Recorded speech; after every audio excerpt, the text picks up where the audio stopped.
globe to run for office. The major barrier here in the U.S. is money. The major barrier internationally is getting on the list. So there's two different barriers that you're up against. And some of the skills that we teach here allow you the opportunity to be able to really build the networks you need and the skills you need to be able to overcome both those barriers. What my expertise is I'm a national fundraiser and I do development for global NGOs. So I understand resource development, and that is, you know, it's not a natural place that women feel comfortable asking people for money. It's not they do not have the networks that say their male counterparts would. So we spend a lot of time giving women skills to be able to overcome that deficit and really to be able to succeed and try to get into a situation where we have equal distribution, where we have more representation and a variety of ideals. And so I'm proud of the work that we're doing here, and I think that you asked a very important question about why people choose Yale, the Women's Campaign School at Yale. And the reason why is that our board is so diverse. It has both Republican, Democrats, Independents, International. So we all have a variety of expertise that we bring to the table, and we have a very strong reputation of giving the students the skills they need to really go out there and win. You know, one thing that we do is we model a different way. Because we have Republicans and Democrats, I mean, we work across party aisles, we have that international component. We're starting out, you know, talking about what it means to be supportive of all women. So while it was Hillary that is out at the top of our ticket, while she is the one that has broken that 240-year glass ceiling, which is an amazing feat, I said, you know, to the Republicans, this is as good for you as it is for us, as it is for Democrats. It's about a woman getting up there, and we as women have to unite. And I think what's interesting about this presidential and what we're trying to do, so we're modeling the behavior, that was one thing, one answer to it. Two, we're training all women. We're not looking at, oh, we're only going to train Democratic women that believe in our ideals. The more women are in office, the better off we are. And I'll tell you two examples. Women do not end up having to resign because of scandal. Never about money. They haven't taken the wrong money. There's no issues around that. And the second thing is women never have it as sexual scandal. Women rarely have scandals. It's the nature is they get in there and they work across party lines. And I feel like that's what we need more of, is bringing back the integrity and the way that one should lead. And we do that here at the school. We model that behavior in just our interactions. We take very special consideration of everybody that's training. We're giving you both sides. We're not stuck with one side, and that is unusual in training programs. They're either Republican training programs, Democratic, or international. We combined it all.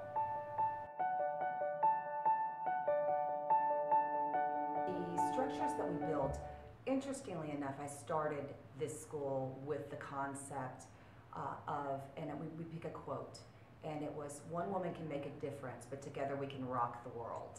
And that quote struck me because that's exactly what we're doing here. We're building the we. And the we is, how do women support each other in this endeavor? We have lots of ways that you can stay in touch. The bonds that people make here end up being the bonds that they'll have going forward. These are their support networks when they run for office. They stay in touch via all social media. We have every aspect of social media, so they stay in touch that way. But more importantly, they feel like they find a kindred spirit on this path. You know, they find somebody that is like them, that is going to be running, even if the circumstances are different, even globally. So I think that's one of the unique things that we have that other schools do not have. We have the global perspective. And honestly, we just had our first woman nominee here in the U.S. for president. Many of these people from other countries are coming, and they've already seen women in the top leadership positions. So it's not that we're way ahead of everybody. In fact, oftentimes we're on par, and we do not have the quota system to get people onto the list. So we don't have any kind of element that's allowing for that equality.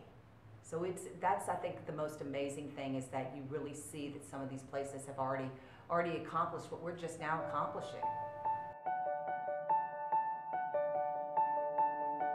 I would say we're at a stagnant place.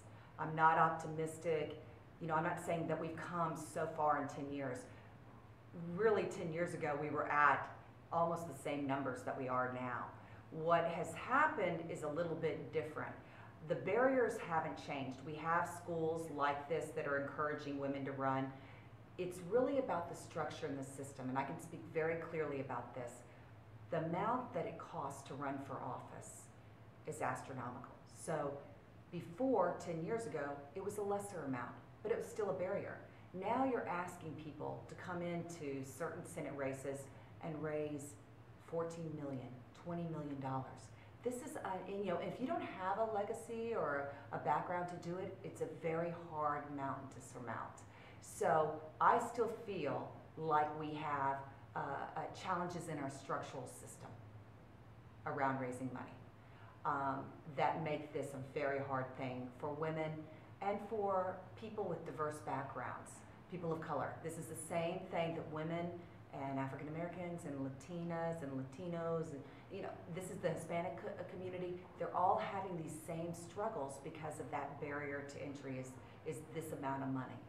So, but the most important positive in the light is that we have just nominated our first woman to the presidency. So young people are going to see that. Young girls, they're going to see, oh, I can be president too.